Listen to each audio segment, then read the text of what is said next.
Good evening, everybody. Welcome to our fifth and last session of our virtual presentations for this year with the theme of health and nutrition. I'm very, very excited to introduce my esteemed colleagues later tonight, in a bit, actually, in a short while. Before we start, I just wanted to thank you all, the audience, the attendees, to join us and making this series very successful. As I mentioned in the first meeting that we had, it's the intention of this series was to bring knowledge to public and in a form that's usable to all of us. And instead of having to physically be in a class, we intend to bring more of this kind of classes to you and share our knowledge, wisdom with you and make something that's usable to everybody. So your feedback is really, really valuable as we intend to schedule and plan our next series for next year. Please feel free to reach out and give us sweet feedback. That would be much appreciated. And thank you again for joining us and being with us through this journey. That's been the first time we have done it. And so far it has been going really well. So thank you very much. Also wanted to thank the staff who have been working really tirelessly to make this happen. Rachel is here and other staff, Carol and Kim, who have been working really hard to make sure that the presentations and the series are seamless and go really well. So thank you. And thank you for all the faculty who contributed here. We look forward to having more faculty for next year, adding to the diversity of the sessions. And also, as usual, thank you to the Cha Ching family and to provider for these funds. If it wasn't for their support, we wouldn't be able to provide this lecture series. So thank you to all of them. With that, I think we are going to start our last session, which is going to be, seems to be very delicious and colorful and sweet recipe that Chef Jared has prepared for us. And I would like to actually take a minute to introduce my colleague and dear friend, Dr. Tom Yang, before we get to the cooking part of it. I think I need to move forward with these slides. If I can move to the next slide, actually, sorry, give me a sec.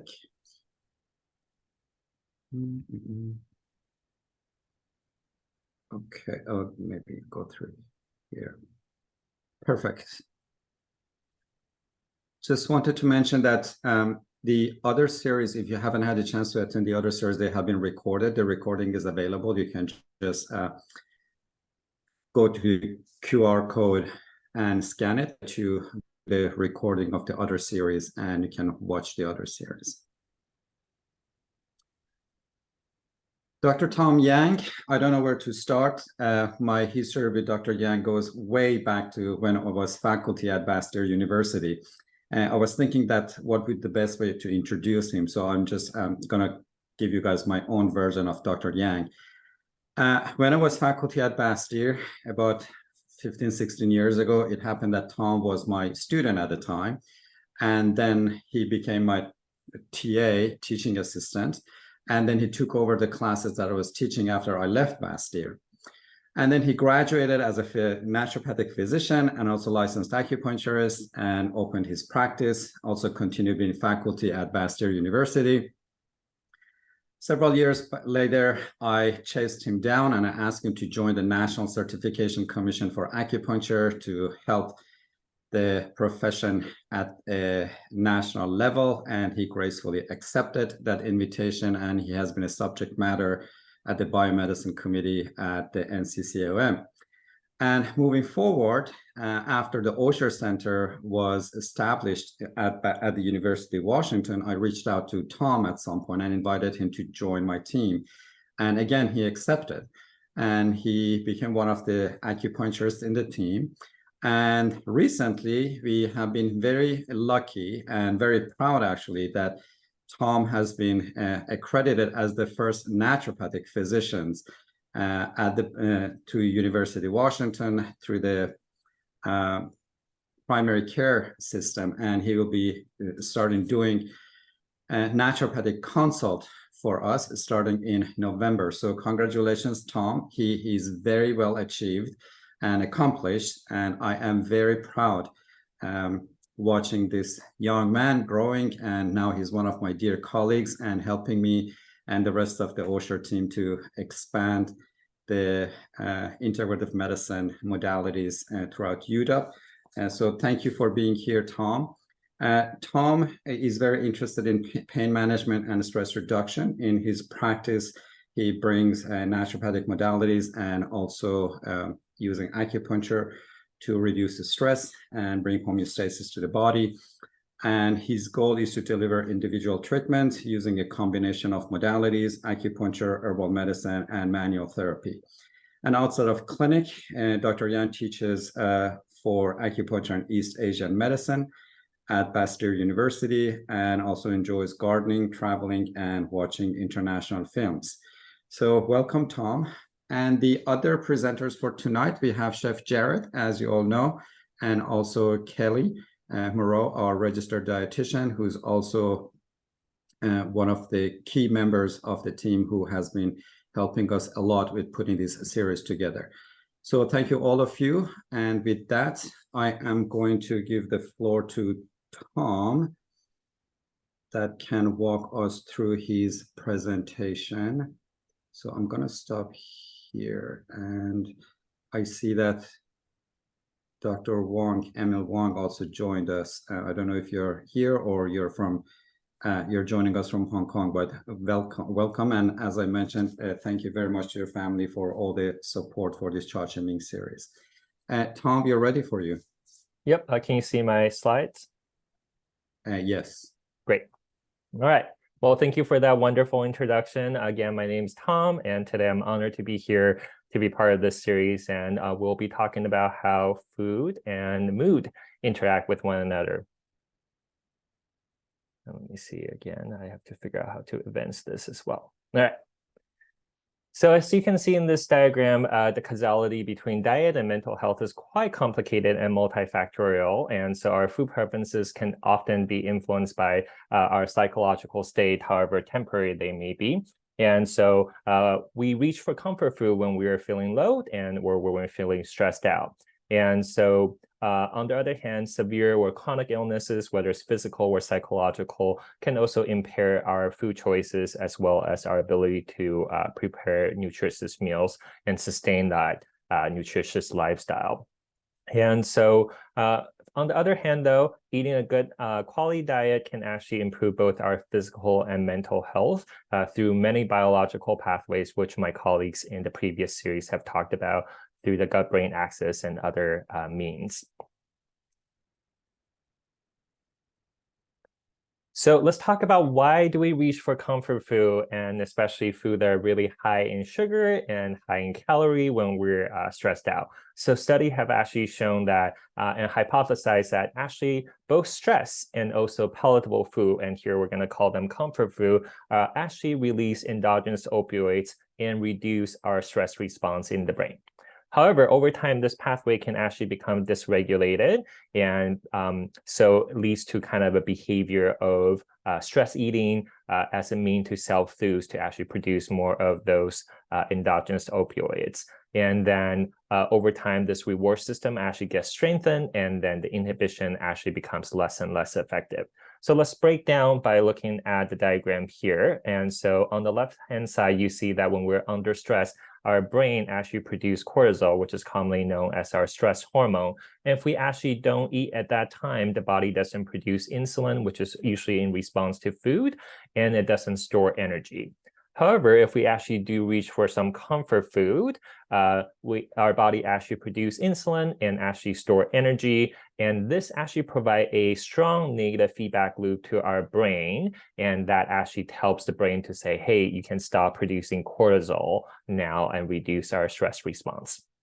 So in chronic stress, this definitely becomes dysregulated because we actually get, like I said, the reward system gets strengthened. And so the feedback actually becomes weaker and weaker over time, that negative feedback loop. And so what we actually need to do is actually do more of the comforting food and more of that behavior to actually reduce the brain signal to stop producing cortisol. All right, and so there are studies done on how blood sugar actually impact our mood as well, especially in relationship to depression. So both long-term observational study where they watch a population over time, as well as clinical trials have actually shown that diet that are actually high in glycemic index are actually associated with higher incidence of depression and depressive symptoms. And so what exactly is glycemic index? This is a numerical number that's assigned to the food based on the carbohydrate, the ability of the carbohydrate to actually raise our blood glucose. And so the lower this number is, the slower the blood sugar actually rise after consumption. In general, one rule of thumb is if you think about a food and the more processed it is, it's more likely that it will be higher in glycemic index as well. So if you are not sure what constitutes a processed food, please review Kelly's presentation before. She gave great example about how to tell whether a food is highly processed. So what are some of the foods that are associated with lower incidence of depression? As you have guessed it, high fiber food, especially fruit and vegetables, and also high lactose food, because lactose is actually relatively low in glycemic index. I do want to mention, though, since we were talking about inflammation in previous series, if you're lactose intolerant, high lactose food is probably not the best choice in that instance.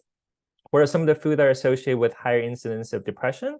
Simple carbohydrates, so such as white bread, boiled potatoes. Think about really, really pale colored and bland food. And those things oftentimes have higher glycemic index. And of course, don't forget about reading the labels and see how much added sugar are actually in the processed food and over-the-counter food that we eat.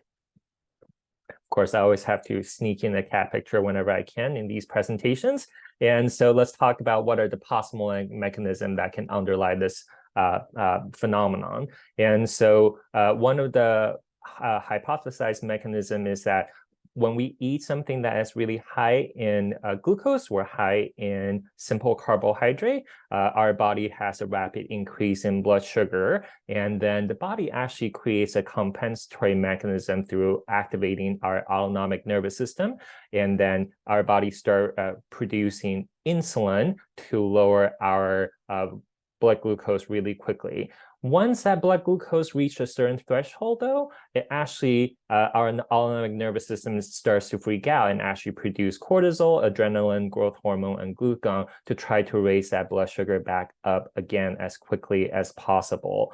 But if this continues and our blood glucose continues to dip, it can actually create symptoms that are really similar to anxiety, irritability, hunger, confusion, mood and behavioral changes that are a little bit out of character, as well as fatigue. And so obviously a lot of us have this experience before, so we often categorize that as sugar high, and then of course the sugar crash that follows that.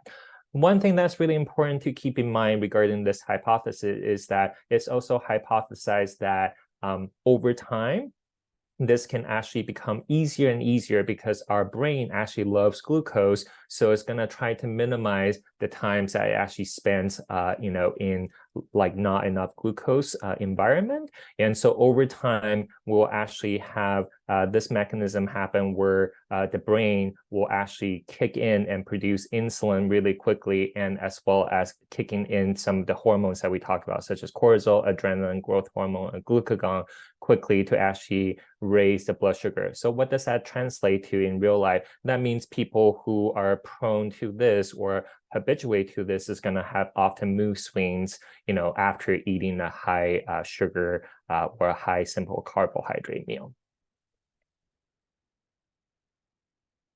All right, other possible mechanisms. So the other thing that they looked at is a lot of times people with depression or other mental disorders often have a comorbidity of diabetes. So they look into the role that insulin resistance can play in, regulation of mood. So what they found is in people with diet that are high in glycemic index, like we talked about before, and also individuals with diabetes, insulin resistance can actually play a role. And so insulin resistance can actually bring out behavior that are very similar to depression.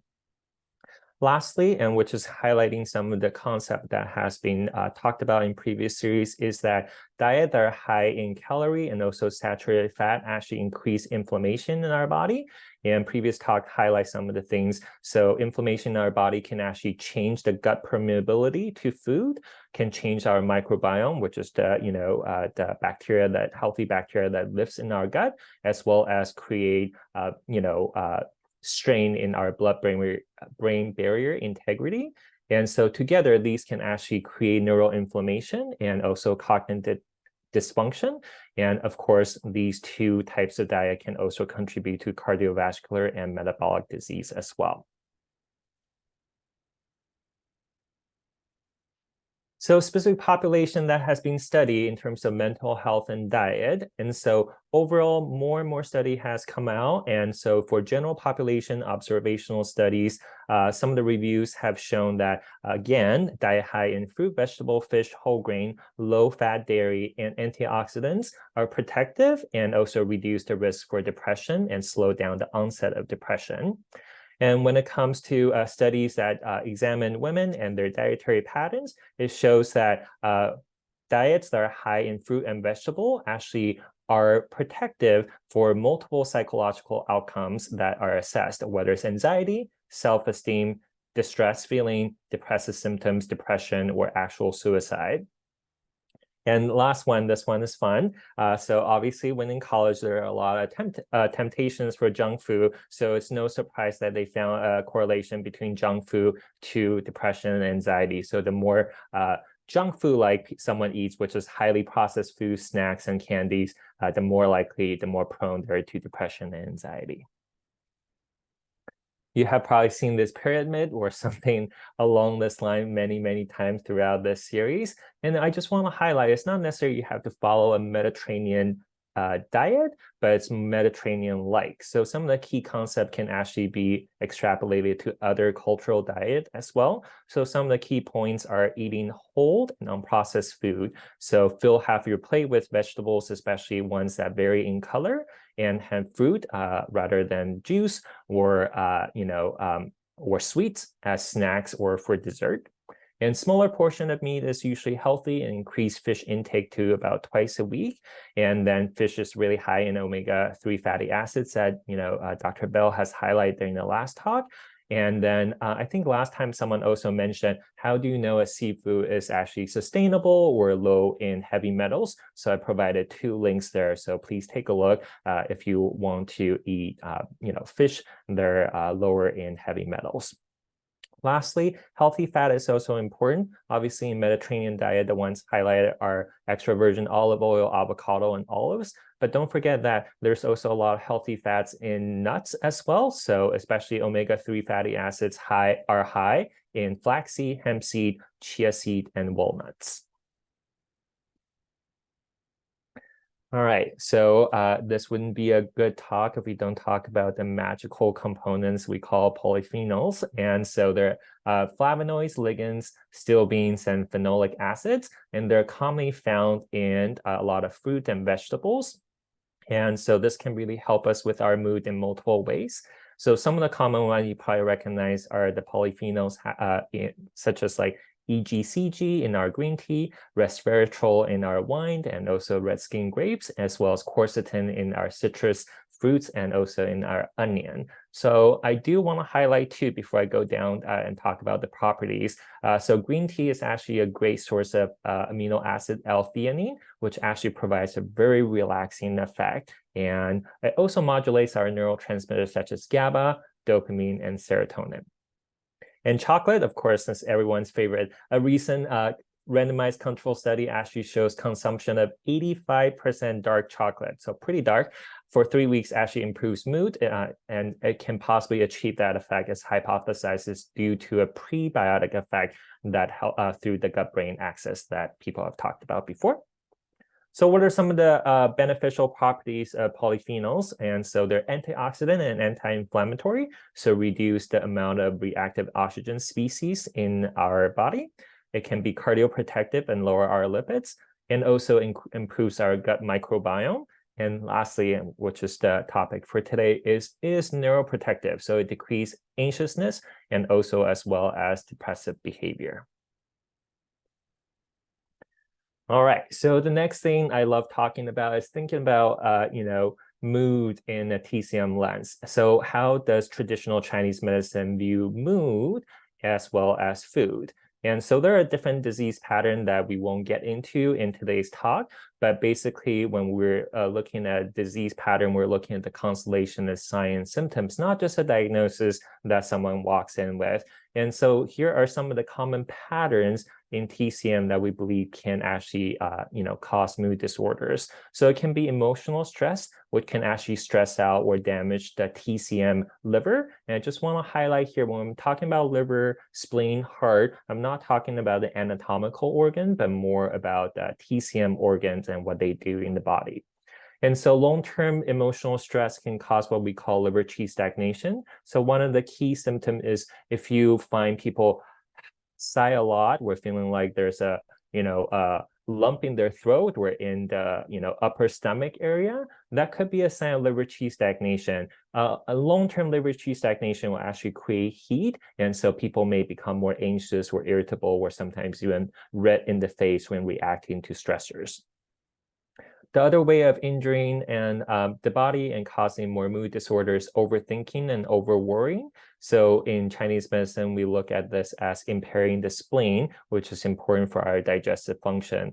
Then it creates imbalance between the liver and the spleen, and that can actually create a lot of digestive issues. All of us have probably experienced some sort of this when we're really stressed out. Some people are more prone to having diarrhea, and some people are more prone to having constipation. And when spleen is not working well, people also feel there's also an increase in damp that can cause people to feel really heavy and lethargic and kind of hard to move through the day-to-day life.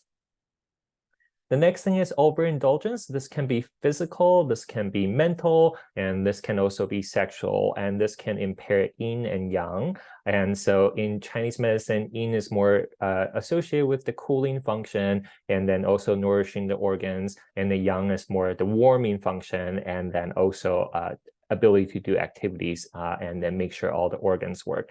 And that over time can create heat or cold symptoms. So you probably have heard of when people are really anxious, they may feel really cold in the limbs or feeling really hot in other parts of their body. And lastly, any kind of chronic illness eventually will actually cause impairment in the yang, and oftentimes that's related to cold symptoms. So how does TCM look at food then? And this is the other side of it. So we actually look at food based on what organ does this food nourish. And so some of the example like liver, spleen, and I'll also talk a little bit about heart. And so food that typically nourish the liver are food that are sour and aromatic. So think about mint, jasmine, rosebud, lavender, things that just kind of brings a good mood when you smell it because it's so fragrant. And then when we think about spleen, spleen is actually kind of picky. It really likes things that are really bland and naturally sweet without a lot of added sugar, and things that are really well cooked and to actually easy to digest so we can assimilate the nutrients. And when it comes to heart, food that nourish the heart in Chinese medicine are typically red in color, so easy to identify. So saffron, Chinese dates, figs, longan fruit, and cherry are all associated with the heart. Taste of food that can actually help to tonify yin and yang. So yin is, again, more associated with sour and salty, whereas yang is sweet, pungent. So pungent, think of things that usually adds a little kick to your cuisine. So whether it is just the taste of it or the smell of it that kind of brings out the flavor. So think about ginger, citrus peel, green onion, and brown sugar. And lastly, bland food is also associated with yang.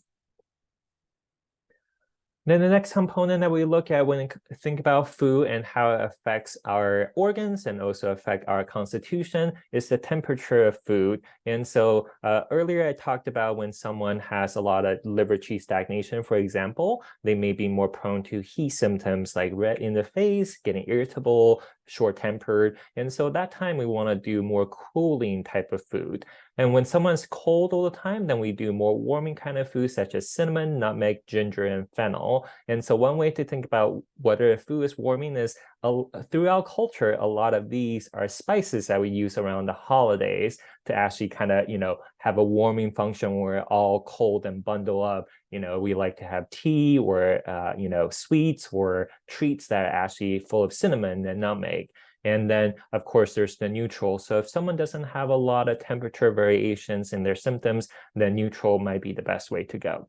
And preparation also affect how a food presents as well. And so I've listed cooling is definitely when it's raw. And that actually explains why like fruit are usually more cooling and cold compared to other things. And heat is obviously deep fried. And so if someone has a lot of heat symptoms, you definitely want to avoid deep frying things. Then there's the varying temperature. So the neutral would be to steam and to boil something.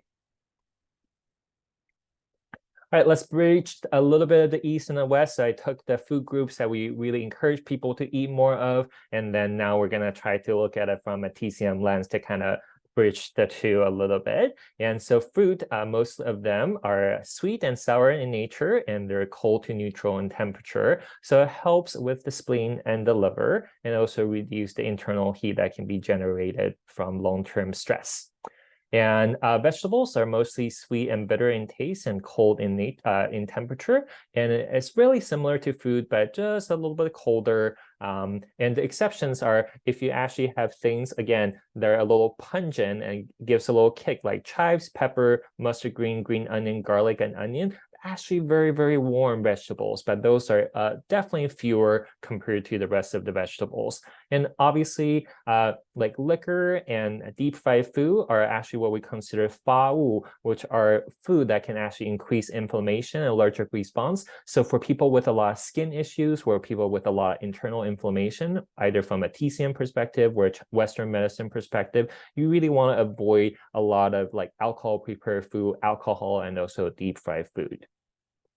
So I just want to kind of remind everyone, so I listed some of the vitamins and nutrients in there. B vitamin is actually super important because it actually affects our physiological and neurological well-being. And today I saw in the recipe that we have some bananas. Bananas are actually really great because it's high in vitamin B6, which is very calming to our brain. And so it's really high in minerals such as potassium, magnesium, manganese, and copper. In Chinese medicine, banana is actually great for both the liver and stomach and actually helps clear some of the internal heat as well. Right, then we have the legumes, nuts, and seafood. And legumes are usually sweet in taste and neutral in temperature, which helps the spleen. Nuts are a little special. Nuts not only helps the spleen, but also help the kidney yang as well. Then seafood, usually salty in taste and neutral to cold in temperature, helps the kidney in. And so that's why seafood can actually be really nourishing for our body. And again, in terms of nutrients, some of the ones I've highlighted here are magnesium. So there's a lot of studies done on magnesium. Higher dietary intake of magnesium is actually very protective against the onset of depression as well as depressive symptoms. And supplementation of magnesium actually doesn't show the same effect. So we really want to encourage people to get as much of their magnesium through dietary intake through the variety of fruit and vegetables as well as legume and nuts. And then another one that I highlight here is zinc. So zinc supplementation, so not necessarily through food, along with antidepressants, have actually shown to be superior to just antidepressants alone. And lastly, the last nutrient I want to highlight is that selenium. So high selenium intake can actually be protective against postpartum depression. All right, I have already taken up a lot of time, so I'm not going to repeat some of these key points, but hopefully you have learned something about how our diet can impact our mood and the mechanism of how blood sugar can actually, cause our mood to fluctuate. And then as well as a little bit of a glimpse toward how we look at food from a traditional Chinese medicine perspective, and also some of the patterns of food and the nutrients like polyphenols and the micronutrients that are contained in the food that we're really trying to encourage people to eat more of. So I will take a look at the questions that has been posted in chat and trying to answer them, but I don't want to take up more of the time. All of you are probably ready to actually see Chef Jared and the delicious 3 desserts and snacks that he has prepared for us. So thank you so much for your time, and thank you for tuning in today. Great. Thank you so much, Tom. That was wonderful presentation, a lot of good information. And for everybody, that the slides will be shared, and also when you register, the link will be provided that you can watch actually the series. And with that, Chef, for you. All right, everybody can hear me? Great. Okay, welcome everyone. Thanks again for having me. Final and last of the series. It's wonderful to be here. Tom, lovely presentation. I was feeling very validated, especially when you went through some of the ingredients and the Mediterranean diet pyramid, to see that we're like in that big bottom chunk with almost all of our ingredients. So that's great to see. We have an awesome kind of final menu. We're going to go final course and be a little, I guess, tongue-in-cheek and do dessert for our final class here. Also incorporate some holiday flavors, bringing into the mix. But before I dig into the recipe, before I dig into cooking and all of that, I'd love to pass it to Kelly as well, who's going to be my counterpoint here, to be talking through all of the recipes, all of the dishes and ingredients, and hopefully she does a great job of interrupting me as much as possible to bring all the knowledge forward, because you know, cooking is fun, but not without the knowledge behind it. So Kelly, please take it away. Well, thank you so much. It's such an honor to be here. And, you know, as you mentioned, we had this discussion about having our final class be dessert. And so one of the discussions that we had around this, especially with Dr. Yang's excellent presentation about the importance of blood sugar balance and how that impacts not only your mood, but also inflammation and cognition and brain health overall, is to think about ways that as we go into the holiday season and there are going to be many sweets around, maybe we might even be making sweets to bring to holiday parties, that we might think of sweets in terms of ones that might offer something to us. So many sweets that we might eat, if they have refined sugars in them, they sort of deplete our body. They might take away magnesium, they might take away the B vitamins and other minerals and nutrients. Whereas the sweets that we're going to be showing you tonight actually come to the table with something to offer. They have fiber, which helps to balance our blood sugar. They're a little lower in added sugars, or they use fruit instead of refined sweeteners. They will have lots of B vitamins and nutrients and bioactive compounds, phytonutrients, those anti-inflammatory compounds that are so protective to our brain. So we're really excited to share this with you. We also want to say it's okay to indulge and have some of the regular kind of sweets, but we wanted to offer you some options as well. Yeah, absolutely. I agree. I've so many chefs I work for maybe don't practice moderation in the best way, but they always preach it really well. So we'll continue with that latter part. Everything in moderation, and you have to indulge sometimes. But yeah, I'm really excited to share the recipes here. And you're totally spot on. I think especially at like Thanksgiving, turkey gets the bad rap of making us tired, and I would err to say it's maybe all of the processed rolls and maybe the loads of apple pie that we like, you know, shove down our gullet, as opposed to the couple slices of turkey that get laden with gravy and potatoes and all that. But I digress. Also, I should point out, I've got this very lovely emblem on my jacket here. I'm here working on behalf and partnered with Common Threads, and it's been lovely to be partnered with the University of Washington and the Osher Center and the Cha Chi Ming series. So Common Threads started in Chicago. It's now based in Austin. We're a nationwide nutrition and education group, and when we go into schools, we go into community programs or community entities, boys and girls clubs, all things like that throughout the nation. I think our West Coast footprint for you all is down in LA, so quite a ways away. I'm on the East Coast footprint now. I'm actually in Jersey. I do a lot of virtual programming, but the New York City market and down out here is pretty big too. So awesome to be tuning in. And this is my little evening kind of fun before bedtime out here. So I'll dive in. Enough about that. Thank you again, Kelly, and please do interrupt as much as you need. I have another camera if anybody wants to pin it, if they think the cutting board view is better. I will be turning down like this as well to show a top-down view when we're doing a little bit of like mixing, knife work, all that kind of stuff. But first, I'd like to start by just sharing, kind of our roadmap for the class, our recipes, which I know are being shared.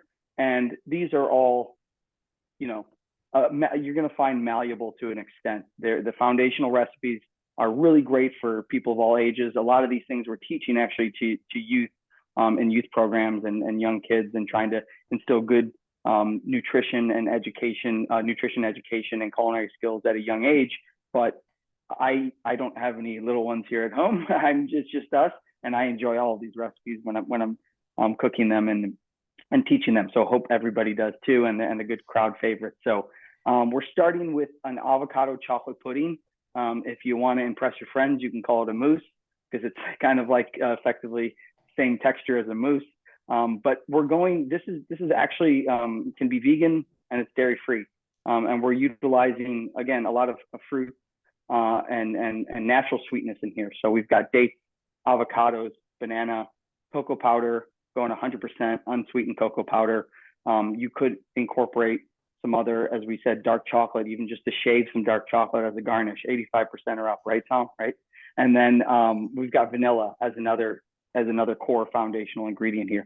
This recipe is super simple. You pre-soak the dates with hot water, but if you want to level it up a little bit, I've also got some optional adds, like the one today. I've gone ahead and soaked my dates with some coffee. If it's nighttime, maybe you use decaf. Coffee does a really great job of highlighting chocolate flavors and kind of echoes it without having it be overly coffee. As long as you could use dissolvable, like the granules that dissolve, but I find just putting some natural coffee, and then maybe you have the rest of your pot to chill down and have in your fridge for the morning. Matcha powder.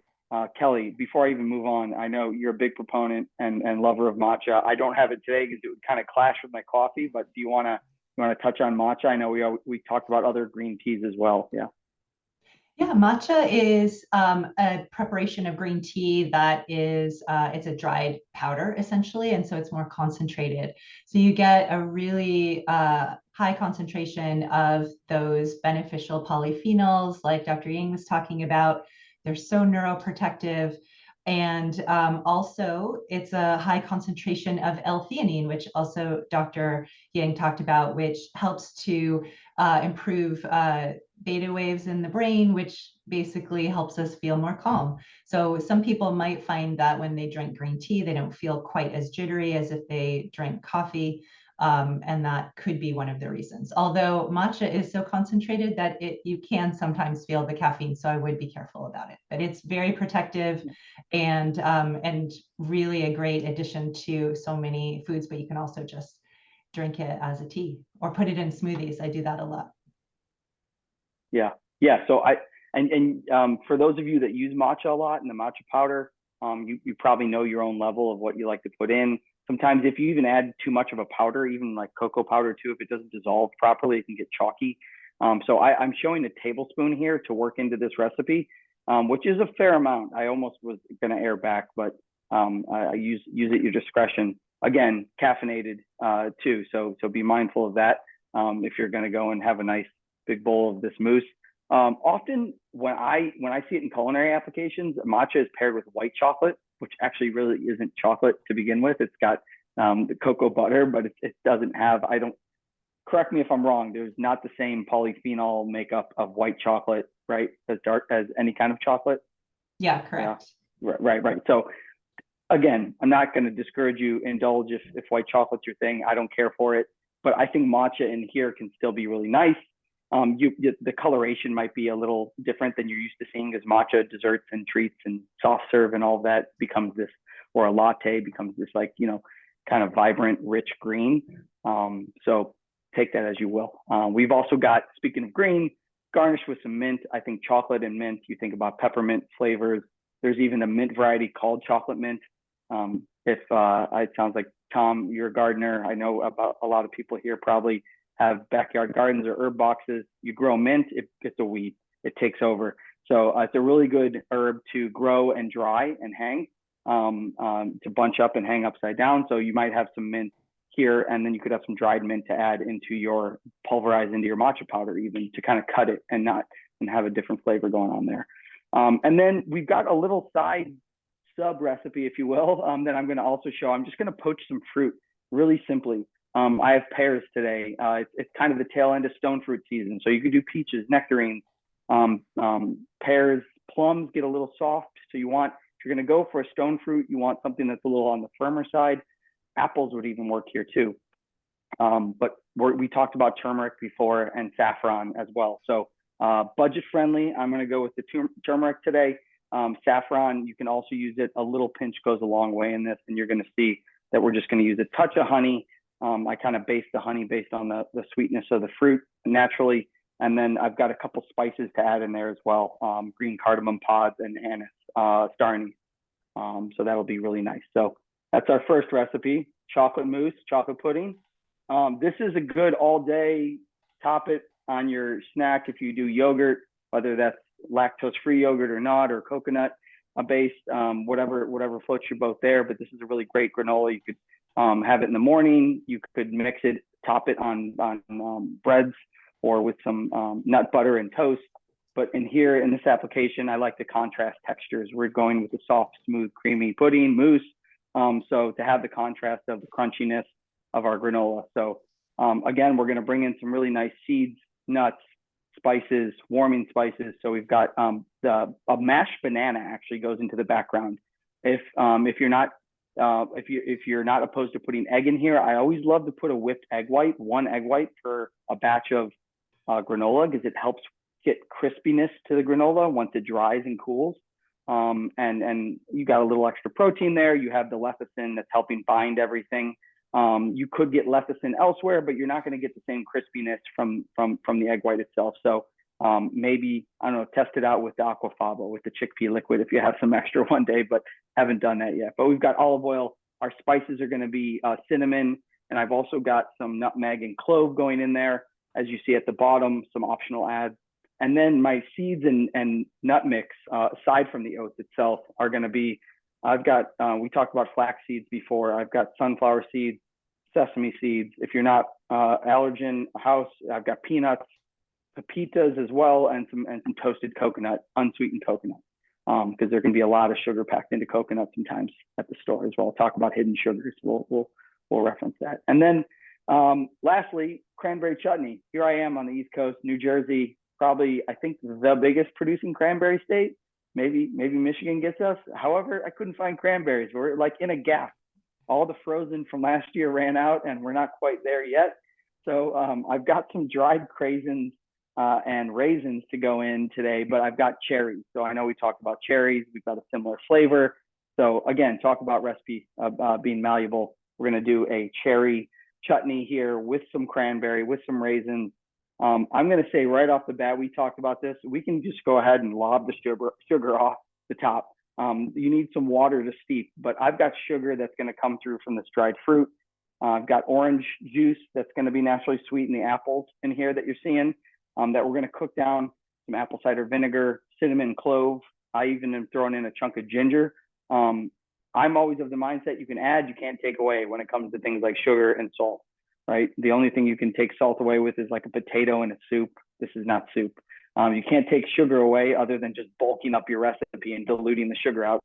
And I already had trouble finding cranberries, so I'm not going to try to find more cherries, even though I've got some nice frozen cherries from Maine. So that's it. This is going to be a really nice steep and make this like kind of chunky, almost sweet and sour chutney. That's going to be a really lovely topping on the chocolate pudding. And also something good if you're into canning or saving. This will keep for a very long time, longer than most things in your fridge, just because of the concentration of the acid from all the fruits and the vinegar. And this will be great. Like something like this would be great for your Thanksgiving table as well if you're into that. So, okay, directions. I'm not going to read through every single direction. We'll go through, but I just wanted to talk through so that we have a good idea of what we're actually making before we start. So I'm going to go backwards because what I do when I cook is what takes longest. So what's going to take longest is our chutney. Then it's going to be our granola. Then I'll get our fruit poaching, and then we'll blend our chocolate mousse. And it'll all go pretty quickly. There's not a ton of stuff other than just kind of combining and getting going. So I'll take a breath. I'll pause for a second and a sip of water. Kelly, anything to add before I start getting into the chutney here? I think you did such a great job talking about all of the different modifications. And I think that's one of the beautiful aspects of, you coming in and going through these recipes, so that if you don't have cranberries, what do you do? If you are going to use cranberries, if you take the sugar out of cranberries, it might be a little bit hard to eat. So you could actually use orange juice. That's a really common, or orange juice concentrate. That could be a common substitute for the sugar. Cherries have a lot more sweetness to them than cranberries. So having a little of that knowledge around, the different fruits that you're using. But I think you discussed all of these different components, especially aspects of that nutrient density that we were talking about. So I'm excited to see you prepare those, and I can jump in a little where needed to kind of fill in where we, specifically where we might be getting some of those beneficial compounds. Awesome. Great. Thanks, Kelly. Alternative sugars. Like I think I have other sugar. I have granulated sugar here, but I'm not going to touch it. I have honey, and I think that or maple syrup is usually what I go to. But there's all kinds of sugar substitutes. But here we go. We're going to jump right in. So I've got cherries here. We've got some of the juice that is leached off because these were frozen, right? Even though we're kind of, you all are cherry capital over there, so I'm not going to tell you about cherries, but these are really good fruits to flash freeze and keep on hand, and have like berries and cherries and cranberries are good to have in your freezer. Freeze when fresh, and then you've got fresh fruit all season long, and that's the best way to preserve it, in my opinion, unless you're really big into canning and jamming and all that kind of stuff. So I've got the cherries here. As I said, I had to put some cranberries in, so I've got some dried cranberries, but cranberries are craisins. If you see the Ocean Spray brand, it's the one that's always most added sugar. So I've got some raisins as well. Just be mindful of that. So again, another reason why I'm going to go ahead and forego the 2/3 a cup of sugar. I'm actually doubling my recipe. So if you see something that looks a little off to the recipe, like 1 1/4 cups of water, this is actually about 2.5 cups. So the water here is to help kind of let everything release and let everything start to come together. And then we're going to reduce it down and concentrate. If we didn't put water in or some kind of liquid, what would happen is it would cook down too quickly, and then we'd start scalding the pot. You're going to have to add water anyway. So this just helps kind of get a control, bring it up to a boil, and then simmer. So we've got water. We've got our cherries, cranberries, dried raisins here too. I'm going to keep going with my liquids. I've got 2/3 of a cup of apple cider vinegar. Sounds like a lot, kind of is, but again, depending on the tartness of your fruit, as Kelly said, the cherries are going to be even sweeter than the cranberries were. So I'm not afraid to be shy here with the apple cider vinegar. I love to have like the sour play here. So let's bring it on. I've got the one, I really like Bragg. I'm not trying to incorporate any brand sponsorships, but it's got the active live mother, and you can kind of make your own then too if you keep that mother. All right. Also, it's high in the in probiotics. We're going to be cooking this, so we'll be probably inactivating some of the probiotics. We'll lose it a little bit, but if you ever use it in a salad dressing or anything, it'll have probiotic effects, which is good for the gut.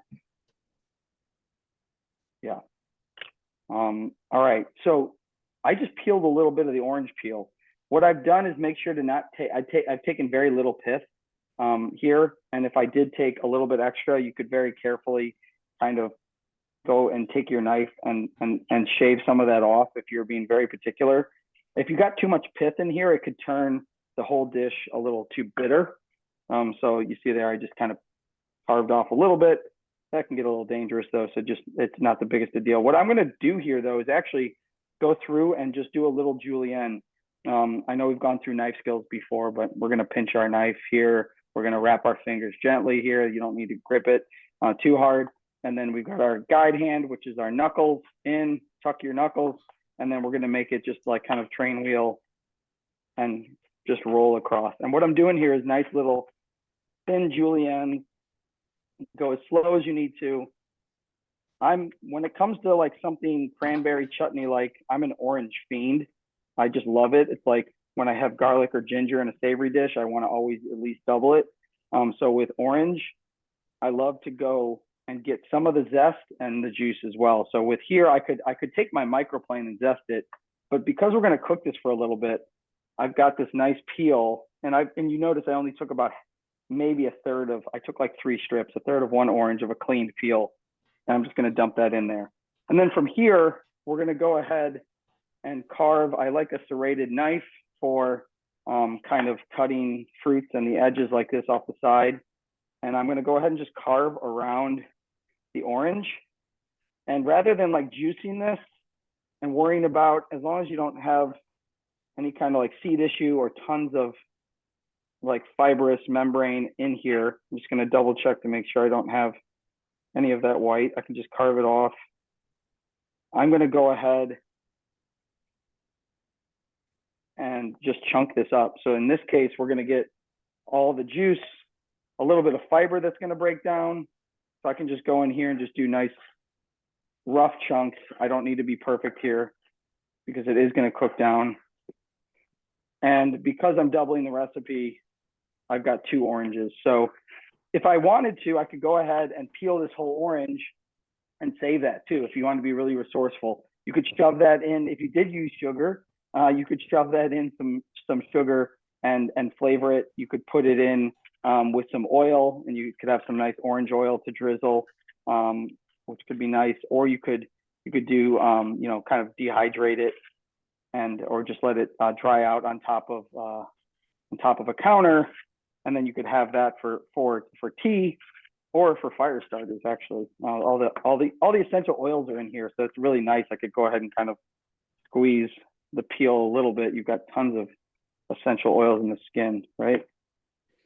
Jared, can I jump in quickly to talk about the white part that you're cutting off? So from a culinary perspective, you were talking about removing the white part in order to improve, like reduce the bitterness, but that bitterness and the white part of the citrus has those polyphenols in them, and there are some flavonoids and things like that, like bioactive compounds that actually are beneficial. So if you're going to be eating an orange, it actually is beneficial to have some of that in there. But certainly from a culinary perspective, you might remove it to improve the flavor of what you're making. Thanks for being kind there and saying it's okay from a culinary perspective. As I get rid of the good. There's multiple reasons why we eat things certain ways. Right. So. right. No, of course. Now, also from a textural standpoint, my peel here of my apple is going to be really leathery. If I put it in there, I could save this too. You could put this. You could just throw this into your water and flavor your water with this, or save up your apple peels and make a little like jelly with it. And it gives off a lot of flavor and also gives a really cool color as well. But I'm just, for the sake of this recipe, going to peel the apple, make sure to get all my little bits here off the core. I have a chef yelling in the back of my head that you're throwing away profits if I don't do this. So I've got all those little chunks. I've got this just, again, roughly chunking here, because apples, especially like a baking flavor or a baking profile apple, is going to break down and kind of serve as a foundational, like, the body of this chutney. Okay, so we're going in here. I've got my ginger. I can just put this whole thing in. You can go ahead and peel it if you want. This is clean. For the big sides, I'll use like just a regular peeler, and then there's the spoon trick. If you need to get into between the little crevices, I could go in here and just kind of scrape so that I don't waste these little like knobs. But again, I'm not chopping this up. I'm not going to grate it in. I could use like a thick microplane to grate it in. Instead, I'm just going to take my knife. I'm going to use a tunnel cut technique here that we've probably used and talked about before. And I'm just opening it up, and you could even go ahead and just kind of score the flesh a little bit to help encourage it to release its flavor, the juices. And so I'm going to put this in here. I remember I've got two pieces. Make a note if you've got more than two, because you'll forget, and then you want to fish it out.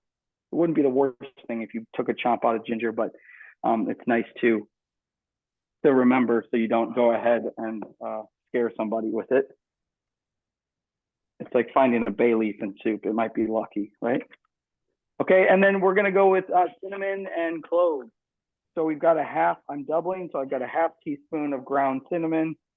Again, if you wanted to just put whole cinnamon sticks in here, you could. That would be okay. You'd impart the flavor. Just again, remember that what you did so you don't forget it. And then clove too, a little goes a long way. So this, I'm going a quarter teaspoon. I'm actually gonna go an eighth teaspoon. The recipe says an eighth. I'm not a giant clove fan, so I'm gonna err a little light here, okay? And that's all we got. So a pinch of salt. Salt should be added, in my opinion, to everything, even if it's just a little pinch. It makes things taste more like they should. It shouldn't make it taste salty. We want to be mindful of our salt intake, but this is going to help enhance the flavor. So this is now going into a pot. So this is a great, I was just going to say, it's a great example of having a naturally sweet recipe, all of the fruits that are in there. All of those fruits have so much fiber, so that helps balance your blood sugar. We've also got all of those herbs and spices, the ginger, the cinnamon, the clove.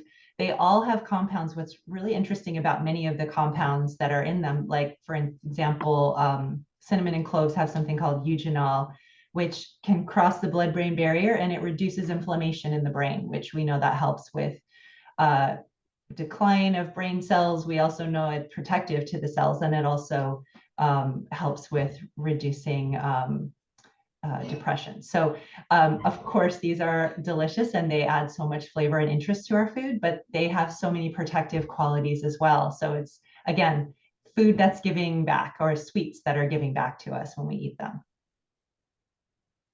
Yeah, I would argue to say that you're not going to even, if you didn't tell people that you didn't add sugar to this, you really won't notice, in my opinion, unless you have a really, really, you're keen on a sweet tooth. But okay, we're moving right along.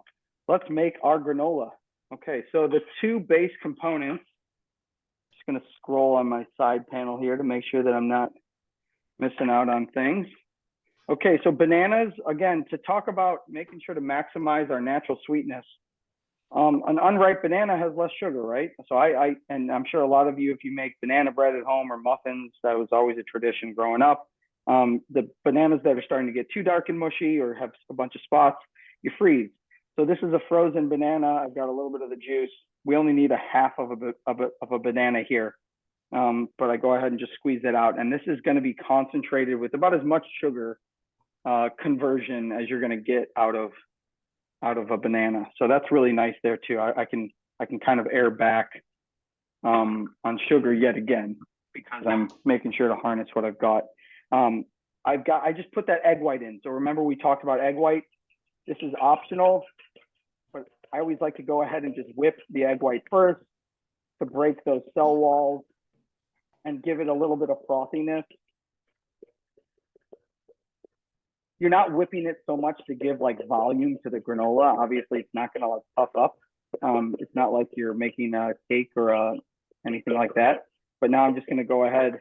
But I just want to just give it so it's got a little more volume and surface contact. And then I'm just breaking it up with the banana there too. So that was pretty simple. Okay. So what I am going with, we've got olive oil, so we're talking good fats again, 2 tablespoons. I'm kind of doing my wet ingredients first here. 1 and 2. And now this calls for 3 tablespoons of honey. I might go back to 2 because again, my banana was super ripe. It's always good to do oil first when you're doing something sticky like honey or maple syrup. or molasses, because the oil acts as a little barrier and helps you get a full tablespoon out of your tablespoon, as opposed to trying to guess how much is still stuck into the spoon. Okay. All right, great. So I've got olive oil, banana, honey, egg white, which was optional that I added. I'm going to go ahead and get my oats in here in a second. Find a little spot for my sticky spoon. Go ahead and whisk this up. So again, we're making this kind of base. Before I add my oats, I want to add some spices in here because we talked about spices. The cinnamon, we're going to go with a good, healthy teaspoon of cinnamon. And then for this one, I'm going to add a little bit of nutmeg and a little bit of clove as well. So again, we've got all of our really nice warming spices that are coming through here, holiday time. For nutmeg, I definitely like to have the whole, I know in a past class we talked, when we made our spice blend, our garam masala, we talked about the benefits of getting whole spices and then breaking them down yourself. So nutmeg definitely is important to get a whole nutmeg and then grate it. But there's a lot of cool, you know, whether it's an e-commerce platform or you go to a specialty spice house or specialty food store, I like to get whole spices and then break them down. They just keep longer, they're more vibrant, you get more bang for your buck, and then you'll start to realize that if this recipe skewed in one direction because they were accounting for old, you know, 2-year-old spices that have been sitting on your shelf since 3 holidays ago or something. But, all right, a little bit of clove here as well. Okay, so now we're back in a good place for our spices. And is all we need to add here now. I'm going to go a tiny pinch of salt again. By the way, I put that chutney on the stove. I've got it blasted off on high right now. And so once it comes to a boil, I'll turn it down to like a strong simmer or like a kind of like a cauldron-y gurgle if we're being holiday with it. So that it kind of starts to reduce and concentrate and breaks down the fruit, but also doesn't, you know, boil away and scald if you take a phone call. My fork, I should get my fork off to the side here. Okay, so we've got this really nice base here.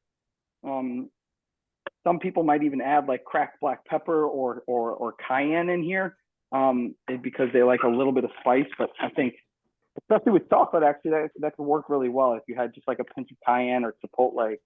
Some people like to go with a little bit of spice with their hot chocolate.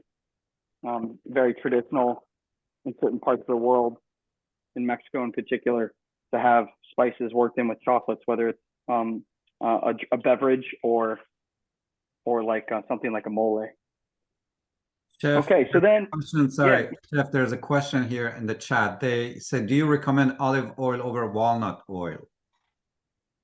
Yes, I really honestly only use walnut oil if it's like a specific dish that I'm going to drizzle. I find walnut oil is harder to find, more expensive. I know it has a lot of great health benefits to it, so I don't want to steer away from that. But a lot of times, even avocado oil, sometimes by the time it gets to the store, it's not as fresh, and it can, you know, you have to be careful that oils, especially nut oils, can go off and go rancid if they're cold pressed.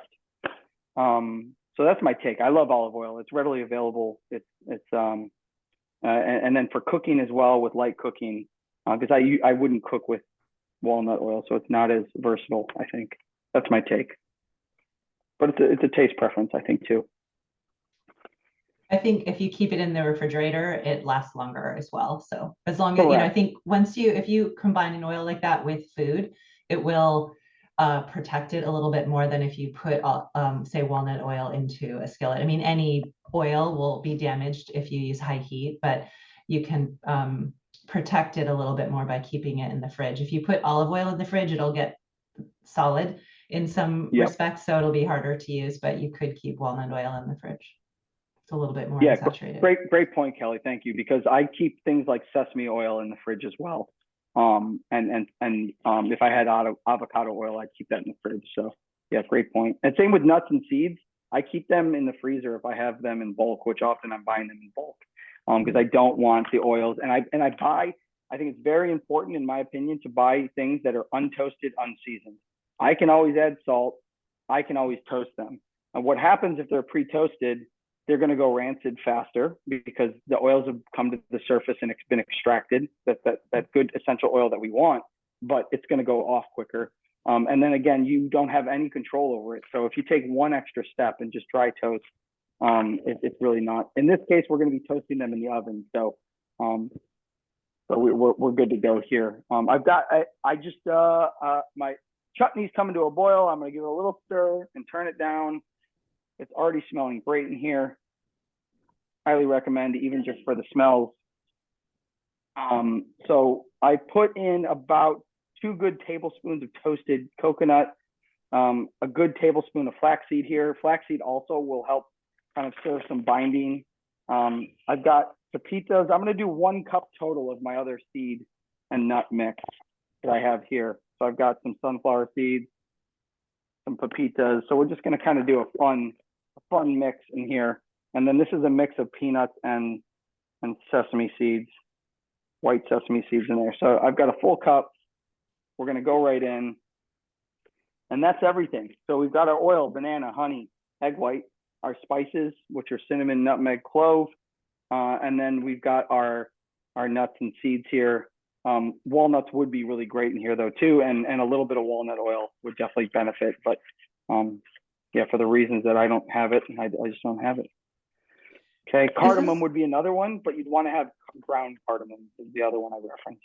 Go ahead, Kelly, sorry. Oh, I was just going to say that, just watching you put all these ingredients together, if you think about commercially prepared granola, a lot of the commercially prepared ones, they're using more highly processed oils, or, many of them have quite a lot of sugar added. And so by, using the banana, and some of those spices like cinnamon actually taste really sweet. A lot of times I'll recommend, if you're craving something sweet, to have some cinnamon tea, like Bengal spice, or there's one by a brand called Puka, which is called 3 Cinnamons. And cinnamon helps balance your blood sugar, but it also tastes sweet. And so here we have these spices like clove also taste sweet. So we've got our sweet receptors being activated. It tastes sweet, and yet it's giving us so much. So many antioxidants, so much fiber, so many minerals, and some protein in there with the egg white and the nuts and seeds. So really kind of this balanced effect that helps keep our blood sugar balanced at the same time,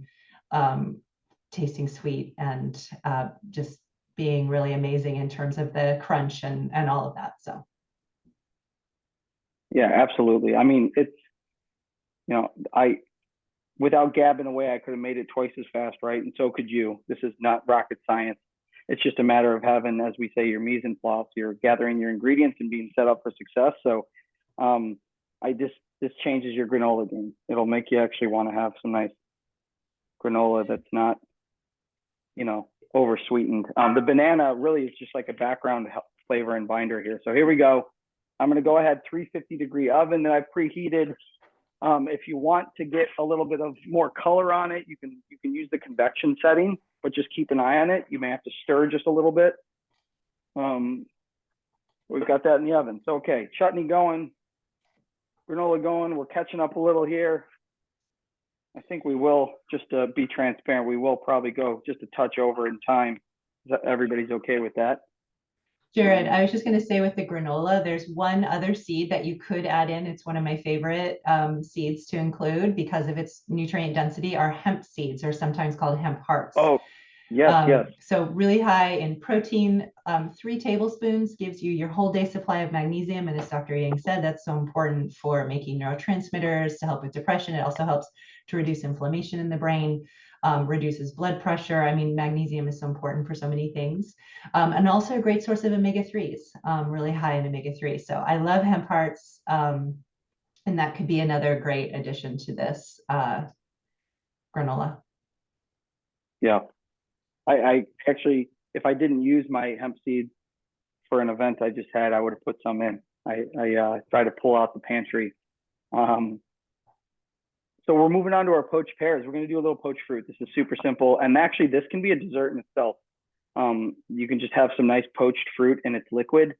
Some people, even if they want to fancy it up, especially for like New Year's, you could do like Prosecco. You could put a little, I know we're using alcohol sparingly on our Mediterranean chart, but if you have a little like rosé or Prosecco, that can make something really extra elegant. But abstaining from alcohol here, I'm just going to do some really nice poached pears with warming spices here. I've got star anise, just one piece goes a long way. 3 pods of green cardamom, because you could do 2, you could do 4. I like odds going into it for plating and odds for whatever reason. And then I've got my pears. We've got a little bit of honey, turmeric. We could use our pinch of saffron if not, and then just some water to cover it. Okay. So I'm going to go ahead and just cut nice big chunks that are even in size of my pear. So I should probably be able to get about, let's see, like maybe 7 or 8 slices per pear. But what I'm looking for is just even size so they cook evenly. So this is a pretty firm pear. I don't want anything that's too soft to begin with, or else you're going to decimate it when you cook it. You don't want to boil this away. You just want to bring it up to a little simmer and cover it and let it go. But I've got, and then again, depending on the fruit, you probably don't need much sugar at all. So I might just do the tiniest bit of honey, just also for flavor. This is some Jersey honey. My wife's hives aren't harvested yet, so we're going off grid for that. So I also have a cake tester on hand. We've used this before, I think, to check for like roasted veg, potatoes, whatever. I go in and see what my resistance is. So this will be a good tool once I'm poaching them to check for doneness. Just going to do a little pinch of turmeric, goes a long way. And the tiniest pinch of salt again. Okay. And then I'm just going to toss some water on here to make sure that as they settle, they're pretty much submerged. I've got a lid. I'm going to go on the stove. I'm going to crank that on to high just for a minute until I see it start to steam off, and then just turn it down and let it simmer until their desired doneness. And then you let them sit in these juices, and the juices kind of get a little syrupy. And again, you've got this really nice natural syrup that's sweet and aromatic and flavorful without adding much. I mean, I added maybe a teaspoon of honey at most, and that was it. Okay. So I'm keeping an eye on my Sorry, Chef granola. Please go ahead. Chef, the question is that can you please repeat the spices for the pears? Yeah, it was cardamom. I used green cardamom and star anise. A cinnamon stick would be good here too, but I didn't want to cinnamon everything up. So it was 3 pods of green cardamom and 1 pod of star anise. Thank you. Yeah. All right. Last but not least, our chocolate mousse. I've got mint off to the side for garnish later. And we're going to go ahead and bring this together nice and quick and easy. Okay. So our dates, pitted dates. I think this is a really, really great thing to substitute for sugar in smoothies and even making like homemade ice creams and stuff. Are you a date fan, Kelly? Yeah, dates are great because they're so high in fiber. They also have a lot of potassium and magnesium and other nutrients. Some studies show that they don't raise your blood sugar so intensely. So sometimes even if I'm craving something sweet, I'll have a date with some nut butter, like almond butter, or peanut butter in it. It's so good. Yeah. Or just eat a date. Yeah. I mean, I even in savory applications, like you see a lot of like, you see dates worked into savory in North African dishes and like tagines and couscous, and things like that. And you get the nice kind of sweet and salty play. These almost look like giant olives now that they've steeped, but I've got this really delicious coffee. I think we should start a new coffee trend that is called date coffee, or coffee dates or whatever. And that's how you sweeten your coffee is with residual date juice. So I've soaked them. I poured hot coffee over this just to cover it, and they're nice and soft now. So even if I took my fingers, I could mash them up really easily. You just got to make sure. I always double check pitted dates if you didn't pit them yourselves, to make sure that all the pieces and the stems and stuff are gone. I'm gonna probably use most of this liquid. It's kind of texture contingent on how you like it, but I'm just gonna hold back a little. Again, I can always add. I've got a little small pinch of salt, but that was about a half cup of dates. It's kind of hard to measure a half cup of dates because they're large, chunky pieces. So I always just do a heaping half cup. If you have a little extra, it's not the end of the world. It just will. You'll just need to blend it down. Got my banana. So this is a half of a banana was for the. I'm sorry, the half banana was for the granola. This is a full banana here. So again, I brought it out of my freezer. Great use and a great excuse to not have to make banana bread now, even though I do like it. Got a full teaspoon of vanilla. So if you're going to use this much vanilla, make sure you have some pretty good quality. This is extract. The paste, if you have paste, I always cut. If it says extract and you have paste, cut it in half, because paste is much more intense. You're also going to get the really nice vanilla seeds. There's been a whole vanilla shortage issue over the last couple of years, and so it's really expensive and harder to find. But there's some good brands out there. This one's called Beyond Good, so it makes me feel good about buying it. I think it is also a good brand too. But okay. Jared, do you ever make your own? I often will get a really good rum and some vanilla seeds and cut them in half, and I usually just soak vanilla in a good rum and then just use that. Absolutely. And then you can take those same vanilla pods that have been, that you've used, and then you can make like vanilla sugar or flavor things again. You could flavor certain things that then you use to bake with, so that you have good vanilla flavor. So yes, bonus points to you for that for sure. Okay, so I'm getting the pits out of the avocado. You see that I kind of cut it along the equator and rolled it like that. And then very carefully with the butt of my knife, I'm just going and poking in, I twist, and then I can use my finger to pop that off like that. So do that safely. I've got a spoon. I'm just going to kind of carve this out. Be careful that you don't get that little nubbin off the top. Make sure to get rid of that, because that can easily fall in, and that you don't have any other Those peel. are beautiful avocados, by the way. They look absolutely perfect. I know they are. I actually, so spoiler alert, I made a batch of this because it needs to set up. And I was so impressed with the avocados, because I almost, they're also another expensive indulgent. And I used to live in San Diego, so we got avocados for like basically free off the roadside stands, and I was spoiled. And now you pay $3 for an avocado at a store out here, and you get a hard one. But these are very nice and luscious, so I'm very happy. The quality of the avocado and the texture here is going to really make an impact on this pudding mousse. Okay. So vanilla, avocado, banana. That was 2 whole avocados, about medium size. The dates that are soaked. Again, this would be a time where we put the matcha in instead of the coffee, maybe. Then you just steep your dates with warm water. The mint we're going to hold to garnish. And then you could put some cinnamon in here if you want. Again, I didn't want a cinnamon overload. And then the key component here is our cocoa powder. So this is like Dutch processed cocoa, unsweetened. Get whatever brand maybe you like or that you feel is best. I've got a half cup of that there. And then we just need a nice spatula to be able to scrape down the side. Speaking of scraping down the sides, I'm stirring and checking my chutney. And I actually have kind of that, or you could have a potato masher, like a big stirring fork that I can kind of start to smash the product up against the wall of the pot so that it starts to break down. My peaches were coming up to a boil. I'm just going to give them a little shaky shake. I'll show you what they look like. They're already kind of getting that golden color in there, and I'm just going to let them soften a little. The red peel is going to also stain the color in a good way, just a little bit. Okay, so we're moving on, firing on all cylinders. Okay, so got all of our ingredients in here.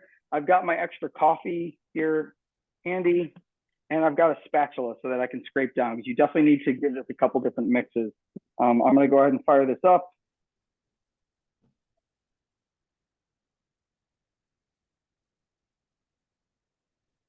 I don't know if any of you have seen that there's a cartoon that was going around, or that I've seen before, where you've got an avocado and it says not ripe, not ripe, not ripe, ripe. And then the next one is bad, bad, bad, that you have such a narrow window for your avocados. So you can actually freeze them. You can freeze an avocado. One of the things I have done, if you have an avocado that is you need to eat quickly, but you're not ready to, is you can actually submerge it in water in the fridge. And I found that that actually works pretty well. It might have a little bit of a watery taste to it, but at least you're not losing an avocado if you can't eat it right away. And if you freeze it, it will sometimes have a little bit of like a brown texture on the outside, or a brown color, but it's still pretty good. So I know that it's really a treat to get a perfect avocado. And those are just a couple of strategies. If anybody else has strategies and wants to put them in the chat, I know that they're so expensive and such a treasure that we don't want to lose them. We'll say if you're going to freeze them, you could also put like a little lemon, like a little bit of lemon in there too, and that can help prevent it from turning brown. If you do like scrape them out and mash them up with a little lemon and freeze them. Do you have other things that you do, Jared? Yeah, you know, in the restaurant setting, if we were doing a lot of avocados, or we were getting ready to, you know, we had to make batches of avocados or a guacamole throughout service, we would do that half. We would cut them in half, core them, scoop them out as a whole, and then we had a damp paper towel. We'd put them face side down, and then a damp paper towel over the top. And you could even rub them with a little bit of olive oil, because obviously the oil acts as a barrier to the oxidization. So what you're just trying to do is prevent oxidization. And like if the avocado is bruised already, it's going to brown regardless. So yeah. I'm going to stir this up. As you see, I'm stirring and going. I can kind of tip and show you. I added actually the rest of that coffee, the date coffee that we're going to make trendy. You guys are the coffee city, so I trust that you can take that to the coffee state, so you can take that to the masses. But I'm going to stir this one more time and just a splash of water, because I want the texture to thin out just a tiny bit. So Jerry's asking a question: is there any problem with eating avocado once it's gone brown? I mean, I think it depends on how brown it's gone. There's some oxidation, which could probably damage some of the fats, but it also, you know, it's not visually appealing, and it's not the flavor can taste a lot different and not quite as appealing too. So it's probably more of like a freshness issue. Yeah, I agree. It depends on the presentation, you know, and what you're going to use it for. But there's nothing wrong. It's not going to hurt you. If anything, the color I care about less than the texture itself.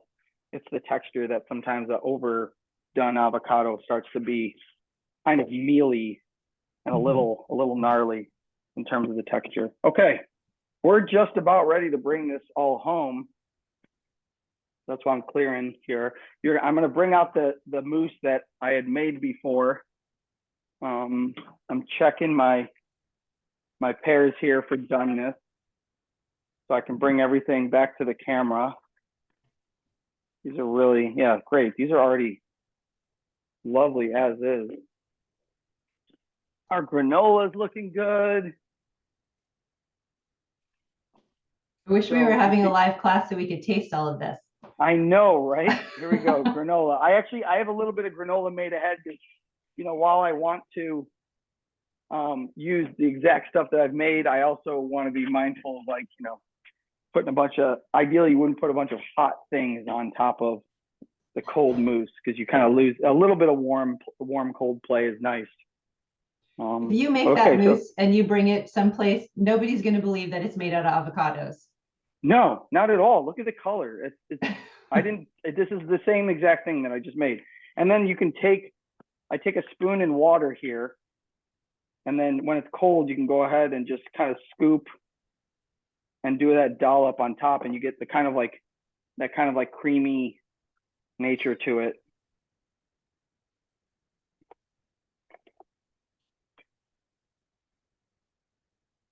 I love all of these I- tricks. Yeah, you get that nice like smooth kiss to it. Well, I mean, that's if I was making like a quenelle, and you can't quite. I would do a much better job, or else I'd probably get fired. But that looks nice for the sake of this, and I would eat it. So that's what I'm basing it off of. So I've got you know, a little bit there. Let's do one. Actually, I'm going to bring some of our. We've got our poached pears here. These look lovely. Isn't that really, the color is just so cool. Here, I'll get the steam. Get it out of the way, but it just smells really delicious. I'll get a couple into this clear. I brought this clear bowl so you could see a little bit. And then, so if you have a lot of liquid, what you do then is take your spices out and reduce the liquid down to your desired liking in terms of like the viscosity that you like. But you can kind of see them. I'm sorry, the steam isn't really helping our cause here. They I look swear great. the color is just, it's gorgeous. So I could go there and just on this alone, just rinse my spoon, just a little dollop of that chocolate mousse on top and kind of letting it like almost melt in. Like I've got that going there. And then I could just put a little bit of my granola on top. And I would not be mad at that. Okay, so we've got poached pears with warming spices and turmeric, a little bit of our nice seedy granola. This actually does have some hemp and chia and flax, and then we've got our other one going on here that I'm going to do a little bit of this chutney that we made. If you like your chutney to be a little more like smooth, you could take an immersion stick blender into it, or you could even pulse it in the food processor too. But I'm just going to go and grab a nice scoop of this because it's starting to reduce down. I'm just going to kind of make a little well here and get a little bit of the juice. Make sure I get a little bit of that orange, both peel and chunk. Oh, that looks so good, smells so good. That looks amazing. And then just a little bit of mint. You could even then go ahead and just do a tiny drizzle of olive oil on this too. Great. I want to get a little bit of this juice down in this bowl here. That looks like a Michelin star dessert combo there. You're very I kind. give you 3 or 4. I don't know what's the top. Chocolate Beautiful. and cherries, that's great. And then poached pears, chocolate and granola. This is a little more maybe brunch weekend bowl to go with, and this would finish your dinner really nicely here. The chocolate mousse and cherries and olive oil and mint. So that's it. One thing I know we're a little over, but please, Kelly, bring it home. Yeah. Oh, I was just going to say one thing we didn't talk about was the benefit of chocolate. I can't believe I skipped over that. And so such a star in this meal, or in this meal, you can see it's almost dinner time for all of us, or it is dinner time for those of us on the West Coast. Chocolate is full of polyphenols and those compounds that Dr. Yang was talking about, almost similar to red wine in terms of its ability to protect our heart and our brain, really high in magnesium. So really great choice, especially if you're doing dark chocolate, or in this case, it doesn't have a whole lot of sugar in it. So really amazing on so many fronts, and all of the nutrients combined. Just this comes with so much and offers so much protection for the brain in turn, and also satisfaction. So really great choice. Again, it's okay to just go for it and have some indulgent sweets, but if you want to do something that gives back a little bit, I think these are really great options. Yeah, not to mention, especially at the holidays, like you get a lot of family members that your dietary restrictions change and ebb and flow, and I think that's great. And people are always experimenting with different things, and so maybe my cousin shows up and they're vegan, and right here, this is perfect. And if I don't tell the whole crowd, I mean, I would, because I'm not afraid to, but this is a beautiful dessert that's going to satisfy everybody, and you don't have to make 4 different desserts for the whole group. Or you could have a scoop of ice cream that somebody could put on the side if they want to. But all of this here, I mean, outside of the egg white, we're looking at all vegan dishes that, so you're starting with the foundation of plant-based. We got fruit, plants, and then this lovely granola that's going to serve you well for breakfast too. But this is already really nice, and I can tell the texture starting to set up. So there we go. And this is just a little extra chutney I brought here. So yeah. Looks amazing. Right. Chef and Kelly, there is one question here that how long do organic rolled oats store in glass jar and room temperature? That's Can you a good question. ask that one more time? I'm sorry. How long do organic rolled oats store in glass jar and room temperature? These are the things that are going through my mind as I'm thinking about that. Number one, how old were they when you bought them? Right. And then also I think if they're stored in an airtight jar, that is protecting. I mean, light, heat, and oxygen are the things that degrade food. And so if it's in a cabinet in a sealed jar, it's probably going to last for, probably a few months. I mean, I would probably smell it. If it smells rancid, it's not going to be good. If you have a lot of it, I would just keep the amount that you're going to eat in like within a month or so on the shelf or, in the jar, and then keep the rest of it in the freezer. That's what I would say. What do you think, Jared? Yeah, agreed. Like those are things, if you have the freezer space to store things. I even store my whole grain flours in freezers, but I know a lot of people start to run out of freezer space quickly. And then glass jar too, like you said, light is a big reason for something going, losing its shelf life quicker. So just keep it in a cool, dark place. A cabinet that's out of the light and out of the heat, maybe not exactly next to your stove. I think a lot of times talking to spices too, oats in a similar world, when we were talking grains and spices, a lot of times people have their spice drawers right next to kitchens are built. There's a couple things that I think are flaws in kitchen designs that are like in every house. And it's that pull out spice drawer right next to the oven. And it doesn't make sense to me because it's the hottest spot. So if you can, maybe store something else there, find a creative way to store something else there and move your spices to a cool and dark space. You got the dark going on there, but you're just going to decrease the shelf life. So to answer that question though, maybe a couple weeks, but again, it's all contingent on how old they were, like Kelly said, to begin with. Wonderful, thank you. Chef, I have to say they look very appetizing. You like this, we're already salivating. You should kind of reach out and kind of grab them. They look really, really delicious. So thank you so much. Now, one more question, Dr. Yang, do you have some references on principles of TCM?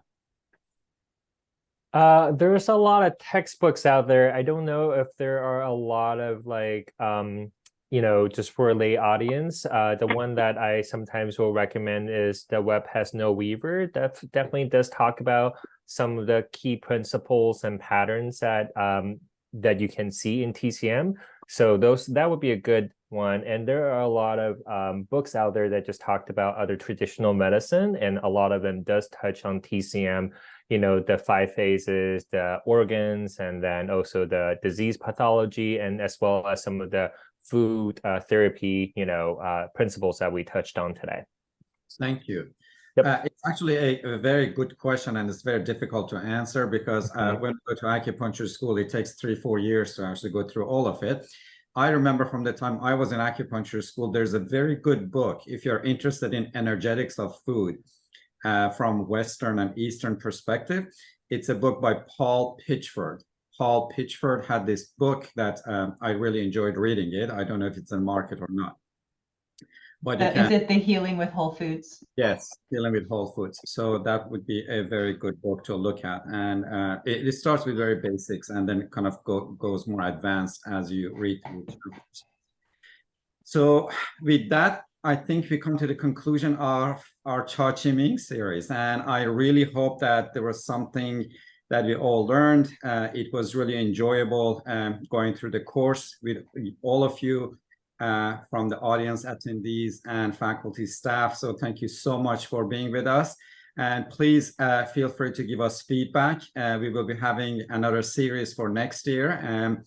Definitely we'll have Kelly and Chef with us for next year. So we want to make sure that your voices are heard, and we actually tailor these classes based on your needs and what you need to learn. So please give us feedback. And with that, if there are no other questions, thank you so much for everything. Chef, thank you so much for spending your evening with us. I know it's late. Kelly, Tom, Rachel, and everybody else, enjoy cooking and eating healthy until next time. Thank you. Good night, everybody. Good night. Good night. Thank you. Thank everyone. you. Good night, everyone. Good night. Thanks, Tom, Kelly, Iman. Thank you. Thank you.